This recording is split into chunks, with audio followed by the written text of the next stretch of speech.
मूसा पैगम्बर अल्लाह के डाक दिया, बोलेन मालिक কিছুই বুঝলাম না। সকাল বেলায় দেখলাম দুনিয়ার সবচাইতে বড় গুনাহগার, আর এখন বিকাল বেলায় দেখতেছি দুনিয়ার সবচাইতে বড় আল্লাহওয়ালা। কেমনে কি হয়ে গেল মালিক কিছুই তো বুঝলাম না। আল্লাহ ডাক দেয়া কয়, মুসা জানতে চাও? এ মুসা জানতে চাও? সকাল বেলায় যখন তুমি দেখছো এই লোকটা 3 রাস্তার মোড় দিয়া বাচ্চাটা কুলে নিয়ে হাইটা হাইটা যাইতেছে, এই লোকটা দুনিয়ার অন্য কোথাও যায় নাই, এই লোকটা দুনিয়ার অন্য কোনো দুয়ারে যায় নাই, বরং এই লোকটা একটা জঙ্গলের দিকে চলে গেছে। জঙ্গলের দিকে গিয়া জঙ্গলের ভিতরে যখন ঢুকছে সন্তানটা বাবাকে ডাক দিয়া বলে, আব্বু তুমি এত বড় জঙ্গলে আমাকে নিয়ে আসছো, তুমি কি আমাকে মেরে ফেলবা নাকি? বাবা বলে, না না সন্তান না, আমি তোমাকে মারার জন্য আনি নাই, আমি তোমাকে মারার জন্য আনি নাই। এবার আর একটু সামনের দিকে যাই, সামনের দিকে যাওয়ার পরে দেখে বিশাল এক পাহাড়। সন্তান জিজ্ঞাসা করে, বাবা এত বড় পাহাড়, পাহাড়ের চাইতেও বড় আরো কিছু আছে নাকি? বাবা ডাক দিয়া বলে, সন্তান পাহাড়ের চাইতেও বড় হলো আল্লাহর সাগর। সন্তান বলে, বাবা সাগরের চাইতেও বড় আরো কিছু আছে নাকি? সন্তান যখন প্রশ্ন করে, বাবা বলে সাগরের চাইতেও বড় হলো আল্লাহর জমিন। এবার সন্তান জিজ্ঞাসা করে, বাবা আল্লাহর জমিনের চাইতেও বড় আরো কিছু আছে নাকি? সন্তান যখন জিজ্ঞাসা করে, বাবা 2 চোখের পানি ফালাইয়া ফালাইয়া কান্দে, বাবা 2 চোখের পানি ফালাইয়া কান্দে, আর বলে, সন্তান আল্লাহর জমিনের চাইতেও বড় হয়ে গেছে তোমার বাবার গুনাহ, এত বেশি গুনাহ, এত বেশি গুনাহ, জমিনের মধ্যে ধরার মতো জায়গা নাই, জমিনের মধ্যে ধরার মতো জায়গা নাই। তোমার আব্বার জীবনের এত গুনাহ, আমি তোমাকে নিয়ে পাহাড়ের উপরে আসছি, পাহাড়ের উপরে তোমাকে নিয়ে আল্লাহর দরবারে কান্নাকাটি করব। আল্লাহর দরবারে কান্নাকাটি করিয়া আমি আমার মালিকের কাছে তওবা করব। আমার সাথে সাথে তুমিও আমার জন্য দোয়া করবা, আমার জন্য তুমিও আমিন আমিন বলবা, আল্লাহর কাছে মাফ চাইবা। হইতে পারে তোমার উসিলায় আল্লাহ তাআলা আমাকে মাফ করে দিবেন। এবার বাবা আর সন্তান মিলে আল্লাহ তাআলার দরবারে কান্নাকাটি শুরু করে দেয়। বাবাও কান্দে, সন্তানও কান্দে, বাবা সন্তান সবাই মিলে চোখের পানি ফালাইয়া ফালাইয়া কান্দে। আর মালিকরে ডাক দিয়া বলে, মালিক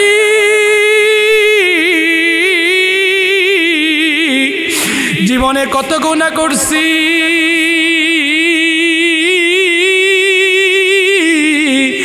আর গুনাহ করব না, আজকে থেকে খাঁটি দিলে তওবা করলাম, আর কোনোদিন গুনাহ করব না। এইভাবে বাবাও কান্দে, সন্তানও কান্দে। এ মুসা বাবা যখন কান্দে, সন্তানও যখন কান্দে, সন্তানটার তো কোনো গুনাহ নাই, আমি আল্লাহর আইশকের দরিয়ায় জোশ উঠা গেছে, আমি আর সহ্য করতে পারি নাই রে মুসা, আমি এই বান্দাটাকে এমনভাবে মাফ করেছি, শুধু মাফ করেছি তা না, আমি আল্লাহ এই বান্দাটাকে পরিপূর্ণ ক্ষমা করিয়া এই বান্দাটাকে আল্লাহর ওলির খাতায় নাম লেখায়া দিছি। আল্লাহ তাআলা বলেন, আলা ইন্না আউলিয়া আল্লাহ লা খাউফুন আলাইহিম ওয়ালা হুম ইয়াহজানুন।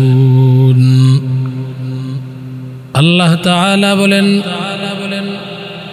যদি কোনো ব্যক্তি আমি আল্লাহর ওলি হয়ে যায়, যদি কোনো ব্যক্তি আল্লাহওয়ালা হয়ে যায়, আল্লাহর ওলি হয়ে যায়, ওই ব্যক্তির কোনো ভয় নাই, কোনো পেরেশানি নাই, কোনো চিন্তা নাই। লা খাউফুন আলাইহিম ওয়ালা হুম ইয়াহজানুন। আল্লাহ বলেন যেই ব্যক্তি ঈমানদার, যেই ঈমানদার আমি আল্লাহকে ভয় করবে, আল্লাহ তাআলার ভয়ে গুনাহগুলাকে ছেড়ে দিবে, গুনাহগুলাকে ছেড়ে দিয়ে আল্লাহ তাআলার ভয় ভিতরে ঢুকাইয়া সব গুনাহের কাজ যখন বান্দা ছেড়ে দেয়, ওই বান্দাটা তখন আল্লাহর ওলি হয়ে যায়। আল্লাহ তাআলার ওলি হওয়ার জন্যে পরের আয়াতে আল্লাহ তাআলা বলেন আল্লাযীনা আমানু ওয়া কানু ইয়াত্তাকুন। আল্লাহ তাআলা বলেন বান্দা তুমি যদি আল্লাহর ওলি হইতে চাও, তোমাকে মাত্র 2টা গুণ অর্জন করতে হবে। 2টা গুণ যদি তুমি অর্জন করতে পারো বান্দা, তাইলেই তুমি আল্লাহর ওলি হয়ে যাইবা। 1 নম্বর গুণ আল্লাযীনা আমানু, যেই বান্দা ঈমানদার হবে সর্বপ্রথম শর্ত ঈমান আনতে হবে, এটা হলো প্রথম গুণ। প্রথম গুণ যদি আপনার ভিতরে থাকে, অটোমেটিক থাকলে আলহামদুলিল্লাহ, আমরা তো ঈমানদার আলহামদুলিল্লাহ, অটোমেটিক একটা আমাদের মধ্যে আছে। 2 নম্বর গুণ আল্লাযীনা আমানু ওয়া কানু ইয়াত্তাকুন। 2 নম্বর গুণ, 2 নম্বর গুণ হলো ওয়া কানু ইয়াত্তাকুন। 2 নম্বর গুণ হলো আল্লাহ তাআলার ভয়ে সমস্ত গুনাহের কাজ ছেড়ে দিতে হবে। গুনাহের কাজগুলাকে ছেড়ে দিয়া আল্লাহকে ভয় করে সব গুনাহের কাজ যেই ব্যক্তি ছাড়বে, ওই ব্যক্তি আল্লাহ তাআলার ওলি হয়ে যাবে। আর যেই ব্যক্তি আল্লাহ তাআলার ওলি হয়ে যাবে, পরের আয়াতে আল্লাহ তাআলা বলেন লাহুমুল বুশরা ফিল হায়াতিদ দুনিয়া ওয়া ফিল আখিরাহ।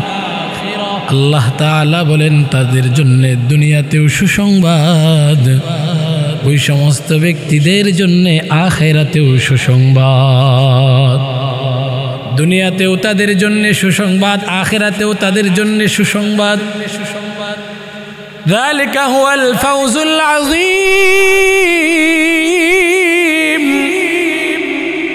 আর যাদের জন্য দুনিয়ায় সুসংবাদ, যাদের জন্যে আখিরাতেও সুসংবাদ, ওই সমস্ত মানুষরাই হলো মহা সফলতার অধিকারী।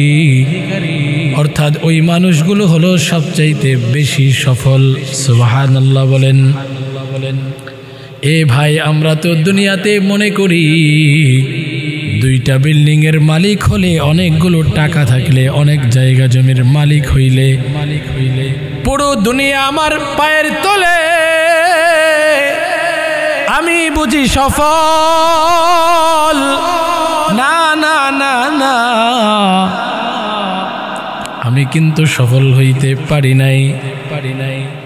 আল্লাহ তাআলা সফলতার উদাহরণ দিয়েছেন, ওয়া ইন্নামা তুওয়াফাউনা উজুরাকুম ইয়াউমাল কিয়ামাহ।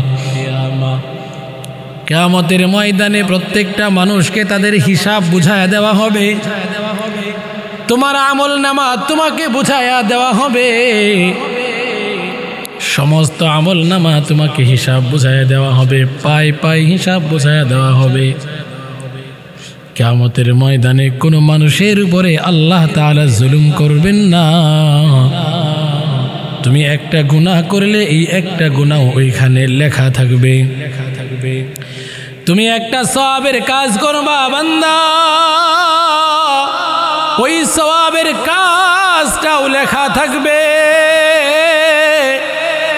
বান্দা তুমি যা করবা সব কিছু ওইখানে লেখা থাকবে। বান্দাকে সব বুঝায় দেওয়া হবে। ওই দিন আল্লাহ বলেন ফামান যুযিহা আনিন নার ওয়া উদখিলাল জান্নাহ ফাকাদ ফাজ। যেই বান্দা জাহান্নাম থেকে মুক্তি পাইল, জান্নাত পাইল, ওই বান্দাই হলো একমাত্র সফল। দুনিয়ার কোনো কিছু দিয়া সফলতার মাপকাঠি মাপা যায় না। কারণ শামসুল হক ফরিদপুরি রহমাতুল্লাহি আলাইহি আমাদের আকাবির, শামসুল হক ফরিদপুরি রহমাতুল্লাহি আলাইহি বলেছিলেন, তুমি দুনিয়ার সব কিছু পাইছো, আল্লাহকে পাও নাই। আল্লাহর কসম তুমি কিছুই পাও নাই, দুনিয়ার কিছুই পাও নাই, কিন্তু আল্লাহ তাআলাকে পেয়েছো। বান্দা তুমি সব কিছু পেয়ে গেছো। আল্লাহকে পাও নাই তো কিছুই পাও নাই, মালিককে পাইছো, তাইলে তুমি সব পেয়ে গেছো। এই জন্যই যদি আল্লাহ তাআলার ভয়ে গুনাহগুলাকে ছেড়ে দেই, আখিরাত আমার হবে। দুনিয়াতেও আমি সফল, আখিরাতেও আমি সফল। আমি যদি দুনিয়া আর আখিরাতে সফল হইতে চাই, আমার দুইটা কাজ। এক নম্বর হলো আমি ইমানদার হইতে হবে। ইমানদার তো সবাই আছি, এখন শুধু একটা কাজ, সেটা হলো গুনাহগুলাকে ছেড়ে দিতে হবে। এই দুইটা কাজ যেই ব্যক্তি করবে, ওই বান্দা আল্লাহ তাআলার দরবারে খাঁটি ইমানদার এবং আল্লাহর ওলি হিসাবে গণ্য হয়ে যাবে। এই মুহূর্তে যদি আপনি আল্লাহর ওলি হইতে চান, আপনার জন্য সবচাইতে আগের কাজ হলো আপনি সর্বপ্রথম ঈমান তো আনবেন। সবার তো ঈমান আছে, এখন শুধু বৈশা এই নিয়ত করেন, সারা জীবন যত অন্যায় করেছি, পাপ করেছি, আর কোনোদিন পাপ করব না, আর কোনোদিন অন্যায় করব না, মালিকরে আর কোনোদিন কষ্ট দিব না, আর কোনোদিন গুনাহের কাজ করব না। এখন বসে তওবা করলে এই মুহূর্তেই আপনিও আল্লাহর ওলি হয়ে যাইতে পারবেন। এ ভাই মনোযোগ সহকারে শুনবেন। হযরত মুসা কালিমুল্লাহ একদিন আল্লাহকে ডাক দিয়া বলতেছেন, মালিক, এই দুনিয়ার সব চাইতে বড় গুনাহগার কে? এই দুনিয়ার সব চাইতে বড় গুনাহগারকে আমি একটু দেখতে চাই। আল্লাহ বললেন, মুসা যাও যাও যাও, তিন রাস্তার মোড়ে গিয়া দাঁড়াও, দেখবা ওই দিক থেকে একটা লোক আসতেছে। যেই লোকটা বাচ্চাটা কোলে নিয়ে আসতেছে, এই লোকটাই হলো এই জামানার সব চাইতে বড় গুনাহগার। মুসা পয়গম্বর আবার যখন বিকাল বেলায় হয়ে যায়, বিকাল বেলায় যখন হয়ে যায়, মুসা পয়গম্বর আবার আল্লাহকে ডাক দিয়া বলেন, মালিক, সকাল বেলায় দেখলাম দুনিয়ার সব চাইতে বড় গুনাহগার, এখন বিকাল বেলায় আমি দেখতে চাই দুনিয়ার সব চাইতে বড় আল্লাহওয়ালাকে, এই দুনিয়ার সব চাইতে বড় ওলিকে। আল্লাহ বললেন, মুসা যাও যাও, ওই তিন রাস্তার মোড়ে গিয়া দাঁড়াও। তিন রাস্তার মোড়ে গিয়া দাঁড়াইলে তুমি দেখবা ওই দিক থেকে একটা লোক আসতেছে। ওই লোকটাই হলো এই জামানার সব চাইতে বড় আল্লাহওয়ালা। হযরত মুসা পয়গম্বর তিন রাস্তার মোড়ে গিয়া দাঁড়াইলেন। দাঁড়ানোর পরে হযরতে মুসা পয়গম্বর যখন ওই লোকটাকে দেখলেন, মুসা পয়গম্বর দেখে আশ্চর্য হয়ে গেলেন।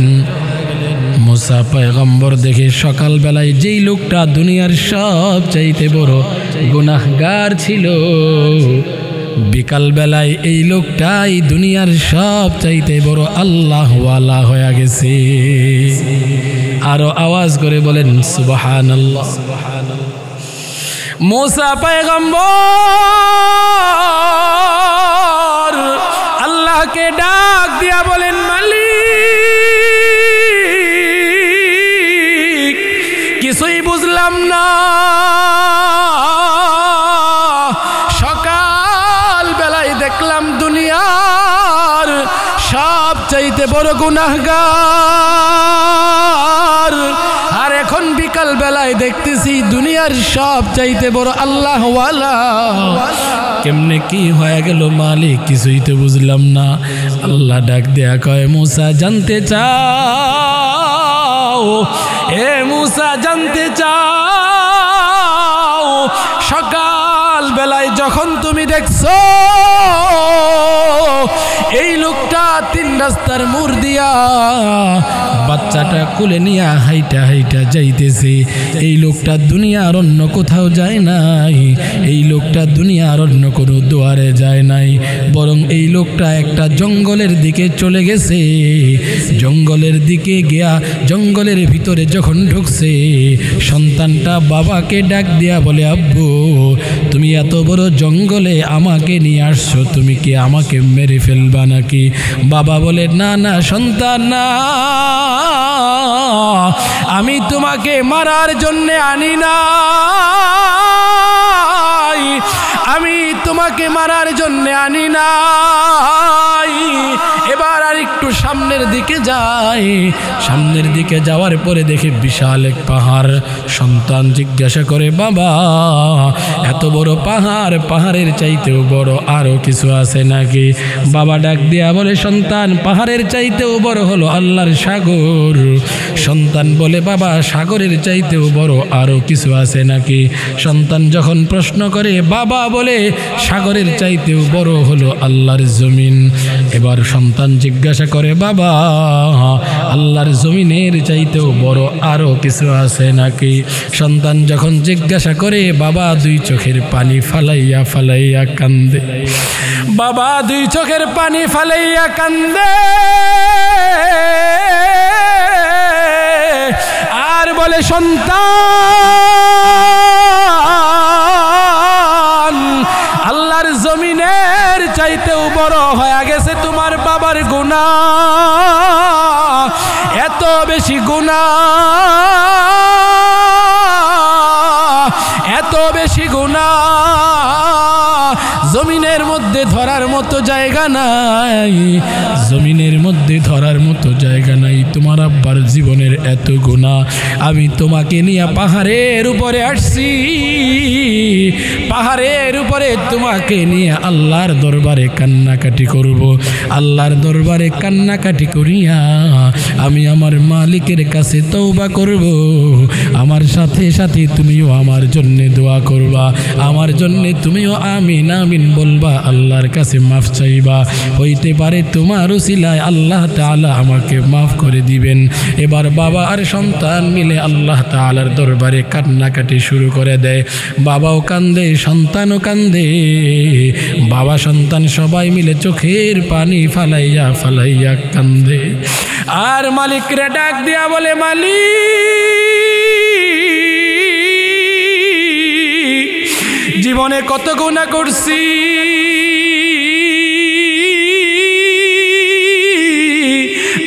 আর গুনাহ করব না আজকে থেকে খাঁটি দিলে তওবা করলাম আর কোনোদিন গুনাহ করব না এইভাবে বাবাও কান্দে সন্তানও কান্দে এ মুসা বাবা যখন কান্দে সন্তানও যখন কান্দে সন্তানটার তো কোনো গুনাহ নাই আমি আল্লাহর ইশকের দরিয়ায় জোশ উঠা গেছে আমি আর সহ্য করতে পারি নাই রে মুসা আমি এই বান্দাটাকে এমনভাবে মাফ করেছি শুধু মাফ করেছি তা না আমি আল্লাহ এই বান্দাটাকে পরিপূর্ণ ক্ষমা করিয়া এই বান্দাটাকে আল্লাহর ভুলের খাতায় নাম লেখায়া দিছি আহাদুল লাইসা কামিসলি সামাদুল লাইসা কাফাদলি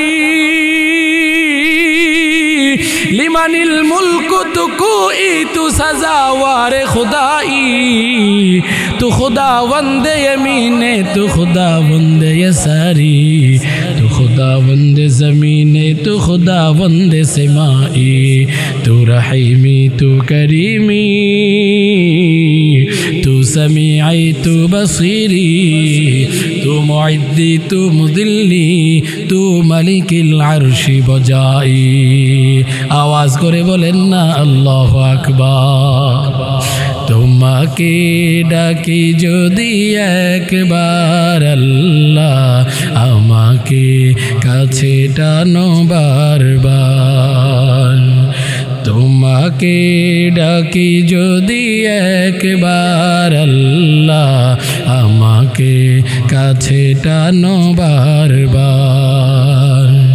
যদি পথ ভুলে যায় আমাকে দিও ঠাই যদি পথ ভুলে যায় আমাকে দিও ঠাই দিও দিশা এইটুকু আবদার আল্লাহ আমাকে কাছে টানো বারবার।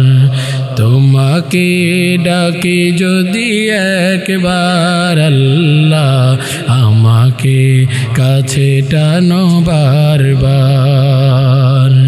তোমাকে ডাকি যদি একবার আল্লাহ আমাকে কাছে টানো বারবার। এজন্য আমার ভাই ভালো করে খেয়াল করেন, আল্লাহর ওলি হওয়ার জন্য দুইটা গুণ। এক নম্বর গুণ হলো প্রথম ঈমান আনতে হবে, দুই নম্বর গুণ হলো আল্লাহ তাআলার ভয়ে গুনাহগুলোকে ছেড়ে দিতে হবে। এই মুহূর্তে তওবা করেন, এই মুহূর্তেই আপনি আল্লাহর ওলি হয়ে যাইবেন। একটু ভালো করে আমার দিকে খেয়াল করেন আমার ভাই। আলোচনা লম্বা আলোচনা, এত লম্বা আলোচনা করা যাবে না। চার শ্রেণীর মানুষের জন্য আল্লাহর ওলি হওয়া সহজ। চার শ্রেণীর মানুষের জন্য আল্লাহর ওলি হওয়া সহজ। এক নম্বর, সমাজে যারা নেতা হয় নেতাদের জন্য আল্লাহর ওলি হওয়া সহজ। নেতাদের জন্য আল্লাহর ওলি হওয়া সহজ। নেতা যারা হবে, মেম্বার হবে, চেয়ারম্যান হবে, এমপি হবে, মন্ত্রী হবে, প্রত্যেকের জন্য আল্লাহর ওলি হওয়া সহজ। কেমনে সহজ কয়, এরা যদি আমল কমও করে, খুব বেশি নফল ইবাদত নাও করে, জিকির আজকার কমও করে, সমাজের খেদমত যদি করে, তাইলে এইগুলাও আল্লাহর দরবারে আমলের খাতায় গণ্য হয়ে যাবে। তবে মনে রাখতে হবে, গম চুরি করলে, চাল চুরি করলে, মানুষের সম্পদ মাইরা খাইলে এগুলার কারণে কিন্তু গুনাহ হবে, সওয়াব হবে না। কিন্তু যদি সাইয়্যিদুল কওমি খাদিমুহুম, কোন বান্দা যদি কওমের খেদমতের নিয়তে, মানুষের খেদমতের নিয়তে কোন বান্দা যদি আল্লাহ তাআলাকে রাজি খুশি করার জন্য মানুষের খেদমত করে, তাইলে এই বান্দা অন্যান্য আমল কম করলেও, সমাজের সেবা করলেও এই বান্দাটা সহজে আল্লাহর ওলি হয়ে যাবে। দুই নম্বর, যেই ব্যক্তি আল্লাহ তাআলার ওলি হইতে পারবে, দুই নম্বর সহজে, দুই নম্বর ব্যক্তি যুবকদের জন্য সহজে আল্লাহওয়ালা হয়ে যায়। যুবকরা সহজে আল্লাহওয়ালা হইতে পারে, আল্লাহর ওলি হইতে পারে, কারণ যুবক এমন একজন মানুষ যেই মানুষটা দুনিয়ার সব কিছু করতে সক্ষম। আপনি যুবক ভাই এই মুহূর্তে যদি চান আপনি গুনাহের কাজে সহজেই অংশীদার হইতে পারবেন, একটা মেয়ে নিয়ে ঘুরতে পারবেন, এই মাহফিলে আপনি না আইসা অন্যান্য দোকানে বসে আড্ডা মারতে পারতেন, অথবা মোবাইলে একটা মেয়ের সঙ্গেও কথা বলতে পারতেন, অথবা গুনাহের কাজ করতে পারতেন, কারণ আপনি যুবক মানুষ, যা মনে চায় করতে পারেন। যুবকরা সব করতে পারে, কিন্তু বুড়ারা কিন্তু সব করতে পারে না। পারে না। এই জন্য যুবক যদি দুনিয়ার যৌবনের তাড়না বাদ দিয়া দেয়, যুবক যদি যৌবনের তাড়না বাদ দিয়া আল্লাহ তাআলাকে রাজি খুশি করার জন্যে, একমাত্র আল্লাহকে রাজি খুশি করার জন্যে যুবক যদি সিজদায় পইরা যায়, দুনিয়ার সব কিছু বাদ দিয়া আল্লাহকে খুশি করতে চায়, তাইলে যুবক আমল কম করলেও যুবকের আমলের পাওয়ার বেশি। যুবকের আমলের পাওয়ারের কারণে আল্লাহ তাআলা ওই যুবককে আল্লাহর ওলির খাতায় নাম উঠায়া দিবেন। যদিও আমল কম করে তারপরেও আল্লাহর ওলির খাতায় নাম উঠে যাবে, কারণ যুবক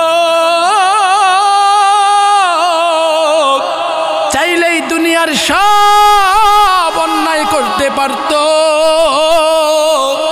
না না না না, যুবক দুনিয়ার অন্যায়ের কাজে লিপ্ত হয় নাই, বরং দুনিয়ার সব কিছু বাদ দিয়া যুবকটা আল্লাহ তাআলার প্রেমে পাগল হইয়া ওই যুবক আল্লাহর ভয়ে গুনাহগুলোকে ছেড়ে দিয়েছে, মসজিদের মধ্যে চলে আসছে, আল্লাহর ভয় ভিতরে ঢোকায়া ফেলছে। আল্লাহর ভয় ভিতরে ঢোকানোর কারণে এই বান্দাটা আল্লাহর কাছে এত বেশি প্রিয় হয়েছে, বান্দাটা আল্লাহর কাছে এত বেশি প্রিয় হয়েছে, এই বান্দার নামটা আল্লাহর ওলির খাতায় উঠা যাবে। 3 নম্বর, যেই ব্যক্তিটা সহজে আল্লাহ ওয়ালা হইতে পারে, এ ভাই মনোযোগ, দিলের কান লাগান, দিলের কান লাগায়া শুনেন। 3 নম্বর, যেই ব্যক্তি আল্লাহ তাআলার ওলি সহজে হইতে পারবে তারা হলো মহিলারা। মহিলারা সহজে আল্লাহ ওয়ালা হইতে পারে। কেমন করে মহিলারা সহজে আল্লাহ ওয়ালা হয়?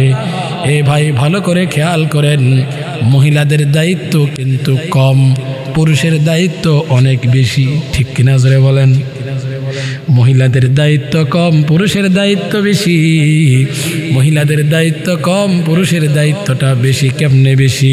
খেয়াল করেন, পুরুষ সমাজ চালাবে, রাষ্ট্র চালাবে, সব কিছু চালাবে, সমস্ত হিসাবের দায়িত্ব পুরুষের হাতে, সমস্ত হিসাব আল্লাহর কাছে পুরুষ দিবে।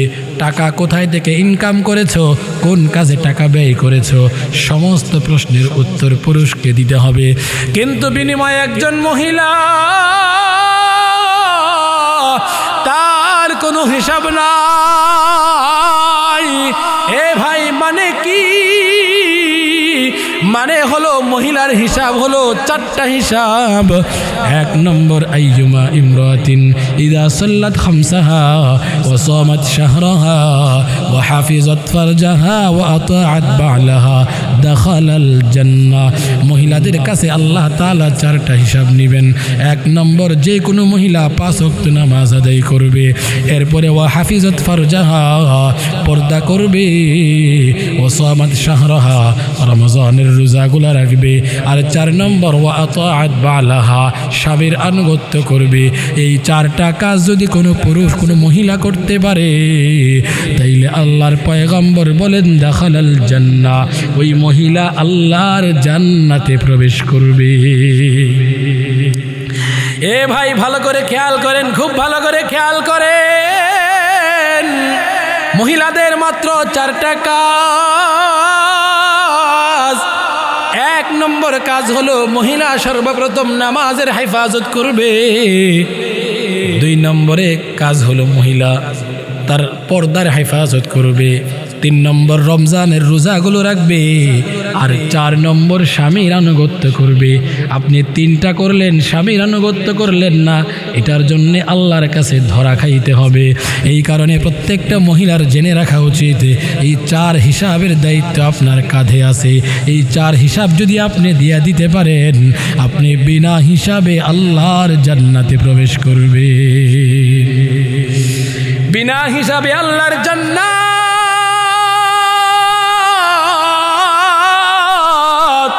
আপনার জন্য তৈরি। বিনা হিসাবে আপনি আল্লাহর জান্নাতে যাবেন। এ ভাই ভাই ভালো করে খেয়াল করেন, 3 নম্বর প্রকার চলে গেল। 4 নম্বর প্রকার হলো গরিবদের জন্য আল্লাহর ওলি হওয়া সহজ। এ ভাই গরিবদের জন্য কেমনে আল্লাহর ওলি হওয়া সহজ?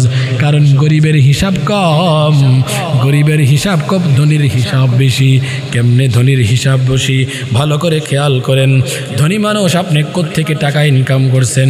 কোটি কোটি টাকা ইনকাম করেছেন, আবার কোটি কোটি টাকা ব্যয় করেছেন। কোন জায়গা থেকে ইনকাম করেছেন, কোন জায়গা থেকে ব্যয় করেছেন, প্রত্যেকটার হিসাব আল্লাহ তাআলার কাছে দিতে হবে নাকি হবে না? প্রত্যেকটা মানুষকে হিসাব দিতে হবে। টাকা কোত্থেকে ইনকাম করছেন, 5 তলা বাড়ি কেমনে বানাইছেন, বাড়ি গাড়ি কেমনে করছেন, প্রত্যেকটা টাকার হিসাব আল্লাহর কাছে দিতে হবে। আল্লাহর কাছে হিসাব দেওয়া ব্যতীত 1 পাও নড়ার কোনো সুযোগ থাকবে না। আওয়াজ করে বলেন না ঠিক না বেঠিক? আল্লাহর কাছে হিসাব দিতে হবে। এই জন্যই আল্লাহর পয়গম্বর সব সময় দোয়া করতেন, আল্লাহুম্মা আহিনি মিসকিনা ওয়া আমিতনা মিসকিনা ওয়াহশুরনি ফি যুমরাতিল মাসাকিন। আল্লাহর পয়গম্বর সব সময় দোয়া করতেন, মালিক আমাকে তুমি দুনিয়াতে মিসকিন হিসাবে বাঁচায়া রাখো, আবার তুমি মিসকিন হিসাবে মৃত্যু দিও, আর কিয়ামতের ময়দানে মিসকিনদের সঙ্গে আমাকে উঠাইও। এই জন্যই আল্লাহর হাবিব সাল্লাল্লাহু আলাইহি ওয়াসাল্লাম হাদিস শরীফের মধ্যে বলেন, ইন্নামাল ফুকারাউ ইয়াদখুলুনাল জান্নাহ ক্বাবলাল আগনিয়া ব500 সানাতিন। আল্লাহর হাবিব সাল্লাল্লাহু আলাইহি ওয়াসাল্লাম বলেন, আল্লাহর হাবিব সাল্লাল্লাহু আলাইহি ওয়াসাল্লাম হাদিস শরীফে জানায়া দেন, ইন্নামাল ফুকারাউ ইয়াদখুলুনাল জান্নাহ, ফকির যারা, মিসকিন যারা, গরিব মানুষ যারা হবে, এরা ধনীদের 500 বছর আগে আল্লাহর জান্নাতে প্রবেশ করবে। বোঝা গেল ধনাঢ্যতা এটা মানুষের জন্য প্রয়োজন আছে, বুঝলাম, কিন্তু এটার জন্য তো আল্লাহর কাছে হিসাব দিহিতা করতে হবে। মালিকের কাছে হিসাব দিহিতা করার ভয় যার মধ্যে আছে, ওই ব্যক্তি নবীজির মতো সব সময় এই দোয়া করবে, আল্লাহুম্মা আহিনি মিসকিনা ওয়া আমিতনা মিসকিনা ওয়াহশুরনি ফি যুমরাতিল মাসাকিন।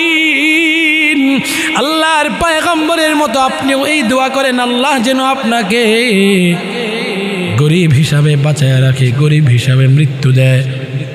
আবার আল্লাহ তাআলা কিয়ামতের ময়দানে আপনাকে আল্লাহ তাআলা গরিব হিসাবেই উঠায় নেয়। নবীজি যেহেতু এই দোয়া করতেন, আপনিও এই দোয়া করতে পারেন।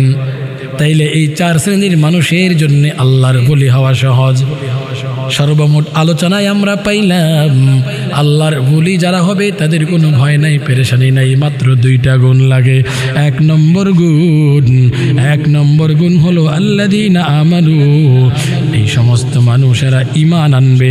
সমস্ত মানুষ যদি ঈমান আনে, ওয়া কানু ইয়াত্তাকুন, ঈমান আনার পরে আর মাত্র একটা কাজ, বান্দা আল্লাহর ভয়ে গুনাহগুলাকে ছেড়ে দিতে হবে।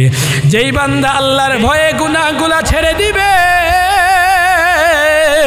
আল্লাহর ভয়ে গুনাহগুলাকে ছেড়ে দিলে বান্দা আল্লাহর খাঁটি বান্দা, এবং বান্দা আল্লাহর ওলি হয়ে যাবে।